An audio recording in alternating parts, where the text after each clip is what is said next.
अस्सलाम वालेकुम। आज जो है हमने स्टैंडर्ड एडिशन के बारे में देखना है।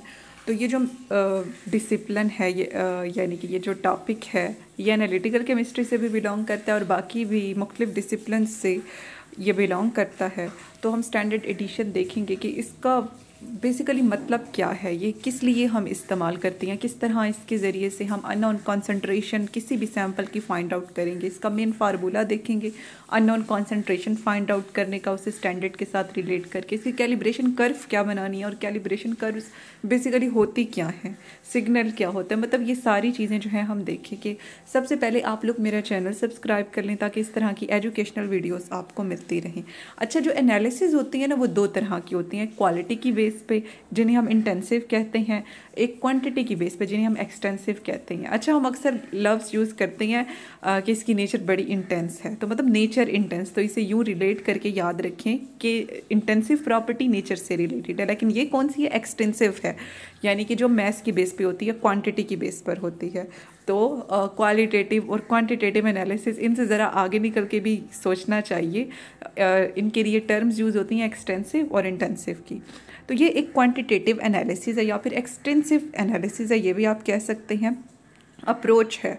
यानी कि मतलब कि ये जो है एक ऐसा टॉपिक है जिसमें हम क्या स्टडी करेंगे। एनालिटिकल केमिस्ट्री में ज़्यादातर ये यूज़ होता है जिसमें आप स्टैंडर्ड को एलिकोट्स में एनालाइज्ड सैंपल के ऐड करते जाओगे। एलिकोट्स क्या है, इसकी डेफिनेशन भी मैंने यहाँ लिखी हुई है और मैं बता भी देती हूँ। अब एक बड़ा सैंपल होता है ना, उस सारे का तज्जिया, उसका एनालिसिस नहीं करते, उसका छोटा सा पोर्शन लेके उससे आप स्टडी करते हो। तो वो जो आप छोटा सा पोर्शन लेके स्टडी कर रही हो वो बेसिकली एलिकोट होता है। अब जिस तरह ब्लड है ना, पूरे के पूरे ब्लड को आप नहीं स्टडी करने लग जाते लैब में जाके, उसका छोटा सा पिगमेंट हेमोग्लोबिन लेकर जो है आप स्टडी करते हो। तो वो जो हेमोग्लोबिन है वो बेसिकली एलिकोट है, ठीक है। तो बड़े सैंपल से छोटे हिस्से को स्टडी करना, वो जो छोटा हिस्सा है वो एलिकोट है। तो इसमें हम क्या करेंगे कि क्वांटिटेटिव यानी कि क्वांटिटी मेजर करेंगे, मतलब कॉन्सेंट्रेशन मिकदार फाइंड आउट करेंगे किस चीज़ के ज़रिए से, स्टैंडर्ड लगा के। अच्छा, हम ना चीज़ों को स्टैंडर्ड बना लेती हैं, जिस तरह अब इलेक्ट्रोकेमिकल सीरीज़ है तो उसमें हमने हाइड्रोजन को स्टैंडर्ड बनाया हुआ है कि हाइड्रोजन से ऊपर वाले इनकी रिडक्शन इतनी होगी, इनका रिडक्शन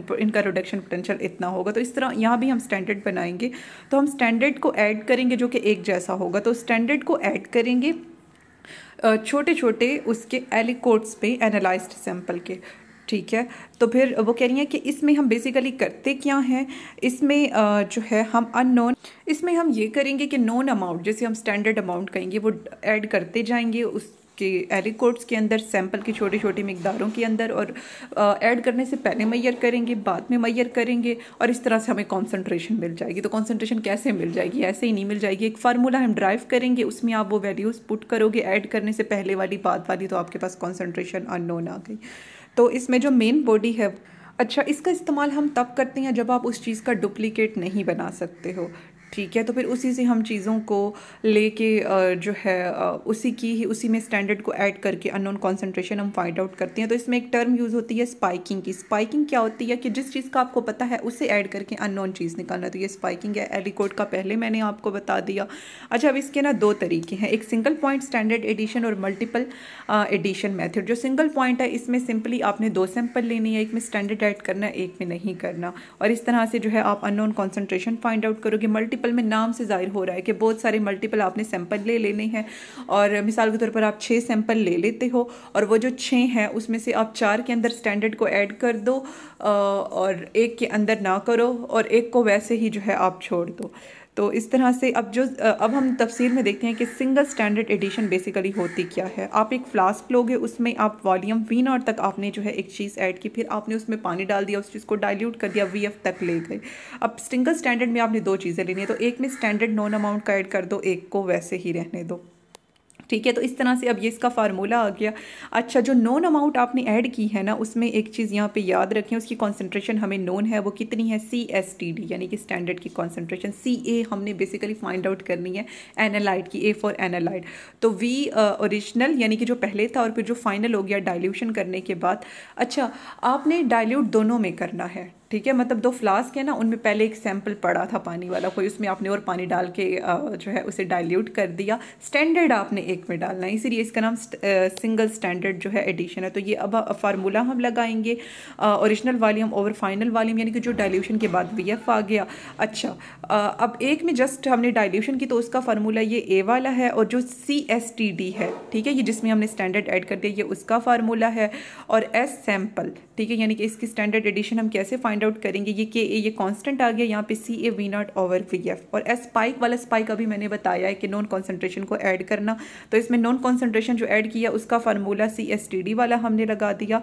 ठीक है, तो इन दोनों को हम ऐड करेंगे, और उसके बाद क्या होगा कि वो जो S जो हमारे पास सैंपल है उसे हम डिवाइड करेंगे अननोन कॉन्सेंट्रेशन से, और उसके बाद जो है अच्छा S सैंपल यानी कि जिसमें आपने स्टैंडर्ड ऐड नहीं किया था वो चीज़, ठीक है, और फिर जो आपने सैंपल की एडिशन की, ठीक है, स्पाइक वाला, तो ये जो ऊपर वाले सारे फार्मूले हैं S सैंपल वाला और फिर स्टैंडर्ड ऐड करने के बाद वाला, इन दोनों को ऐड करके और ये सारी वैल्यूज़ पुट करके, तो ये CA जो है हमारे पास अननोन कॉन्सेंट्रेशन आ जाएगी। मल्टीपल स्टैंडर्ड एडिशन में आप बहुत सारे ले लेंगे, डाइल्यूट सबको कर दें, ठीक है, लेकिन स्टैंडर्ड किसी एक में डाल के और यही फार्मूला लगा के जो है वैल्यू आ जाएगी। तो अभी चूँकि हम कोई लैब में एक्सपेरिमेंट नहीं कर रहे, आपने जस्ट समझना है एग्ज़ाम में लिखने के लिए, तो इतना ही जो है आपके लिए इनफ है। नेक्स्ट ये है कि इसकी आप कर्व कैसे बनाते हो, तो सिंपल X एक्सिस है, Y एक्सिस है, Y एक्सिस पे डिपेंडेंट वेरिएबल आती हैं और X एक्सिस पे इंडिपेंडेंट, जैसे कि टाइम वगैरह, ठीक है, ये सब चीज़ें आती हैं।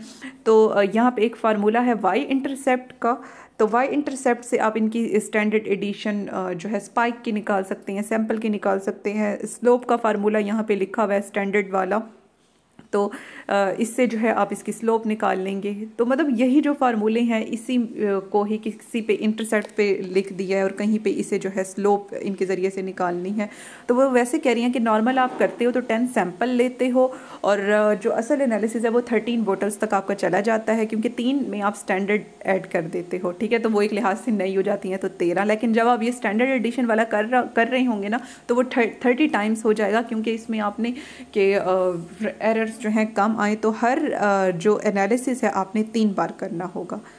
अच्छा, नेक्स्ट इसका इस्तेमाल है कि मैट्रिक्स इफेक्ट को आइडेंटिफाई करने के लिए। मैट्रिक्स इफेक्ट क्या होती हैं, दिखने में बड़ा कम्प्लेक्स लग रहा है, लेकिन ये है कि जो आपका कंपाउंड था ना, उसमें जो स्पेसिफिक चीज़ है जिसका आप एनालिसिस कर रहे हो, उसकी प्रॉपर्टी तो शो ना हो, बाकी सबकी हो जाए। मिसाल के तौर पर ब्लड है ना, उसमें हेमोग्लोबिन की प्रॉपर्टी तो शो ना हो, प्लाज्मा की हो जाए, वाइट रेड ब्लड सेल की हो जाए। अच्छा, अब ये 2 तरीके हैं इसके, सिंगल इंटरनल मेथड और मल्टीपल इंटरनल मेथड, ठीक है, तो इनकी डेप्थ में हमने नहीं जाना, हमने जस्ट स्टैंडर्ड एडिशन पढ़ रही है तो हमने यहीं तक रहना है। नेक्स्ट इसकी एप्लीकेशन, तो एक तो ये फार्माक्यूटिकल मेडिसिन इंडस्ट्री में ये इस्तेमाल होता है, और दूसरा जो फ्रूट जूस है उसमें कॉपर कितना है वो पता लगाने के लिए, और फार्माक्यूटिकल रेजिड्यूज यानी कि जो चीज़ें ऊपर बच जाती हैं असल चीज़ आने के बाद।